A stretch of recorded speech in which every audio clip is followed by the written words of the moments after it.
As many as 5 FBI agents have been told that they have been fired and need to leave the Bureau by Friday. That's according to sources familiar with the matter who spoke to CBS News. And among them is Brian Driscoll. He briefly served as acting director of the FBI at the start of the Trump administration before Kash Patel was confirmed by the Senate. CBS News Justice Department reporter Jake Rosen joins us now. And Jake, thanks for being with us. Who else do we understand has been impacted? And have we gotten any reason behind these terminations? Well, we have not gotten reason, and we know that Driscoll and also a colleague of his were both emailing their coworkers after the reports that they were let go today.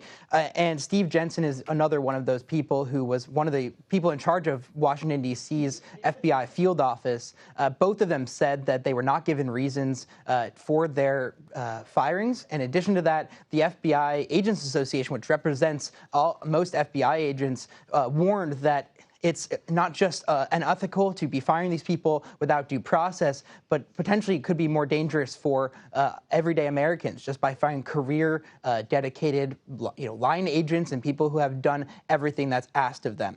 We also know that an agent named Walter Giardina, who was involved in some other previous Trump administration investigations, was let go. Both Driscoll, Jensen, and Giardina have all worked on fallout of January 6th, Trump investigations and other investigations along those lines. The Justice Department has had no comment on these firings, but we know that President Trump has warned that there is retribution coming for people who worked on January 6th. And we know Driscoll was one of those people who tried to stop the FBI and the Trump administration from getting access to the list of FBI agents who worked on those cases. And speaking of January 6th, you have some new reporting, we understand, about a former January 6th defendant who is now working in the Justice Department. Who is he and what do we know about him?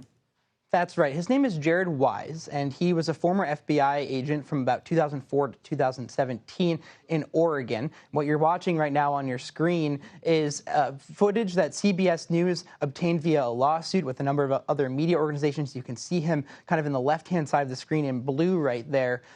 You can see him in that video. He's cursing at police officers who were defending the Capitol that day, calling them Nazis, Gestapo, and saying, kill them, chanting to the people around him and aiming, obviously, those torments and vulgar thoughts at the officers who were just doing their job on that day. The Department of Justice said that he is a, quote, valued member of the DOJ and that they appreciate his contributions to their team.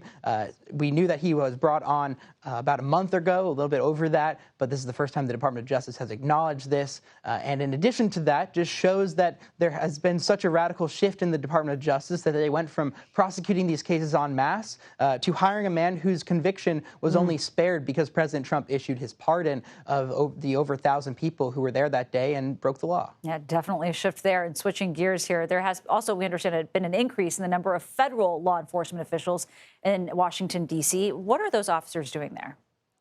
Well, that's right. And the White House and a White House official says that we should be expecting that potentially by tomorrow for federal law enforcement who works under DHS, think about National Guard, FBI, ICE, and Secret Service, to potentially go onto the streets of D.C. and start to kind of add additional security around the city. This comes after a DOJ staffer was assaulted a couple weeks ago, a couple of other high-profile crimes lately in the city, and President Trump has teased and has not ruled out a potential federal takeover of law enforcement in the city. Jake Rosen, thank you very much.